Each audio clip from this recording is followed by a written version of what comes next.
BRS MLC కవిత bail పిటిషన్పై సుప్రీంకోర్టులో విచారణ వాయిదా పడింది. ఈడీ కౌంటర్ దాఖలు చేయకపోవడంతో వచ్చే మంగళవారానికి విచారణ వాయిదా వేసింది సుప్రీం ధర్మాసనం. కౌంటర్ దాఖలుకు ఈడీకి గడువిచ్చింది. శుక్రవారంలోగా ఈడీ కౌంటర్పై రిజైండర్ ఫైల్ చేయాలని పిటిషనర్ను ఆదేశించింది. ఢిల్లీ లిక్కర్ స్కామ్కు సంబంధించిన ఈడీ, సీబీఐ కేసుల్లో బెయిల్ కోసం సుప్రీంకోర్టును ఆశ్రయించారు కవిత. గత విచారణలో సీబీఐ, ఈడీకి నోటీసులు ఇచ్చిన జస్టిస్ గవాయ్, జస్టిస్ విశ్వనాథ్లతో కూడిన బెంచ్ కౌంటర్ వేయాలని కోరింది. సీబీఐ కౌంటర్ వేసినా ఈడీ దాఖలు చేయలేదు. దీంతో కవిత పిటిషన్పై విచారణ ఆగస్టు 27వ తేదీకి వాయిదా పడింది.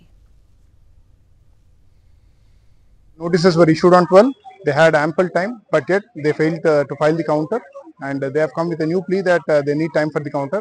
Finally, after court making certain remarks on them, has finally granted time to file counter within Thursday, and court has also given us opportunity to file counter till rejoinder till Friday, and afterwards has listed the matter on Tuesday for final hearing.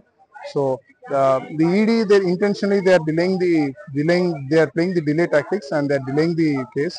And so this itself, they doesn't have anything on merits. That's why they're delaying the case.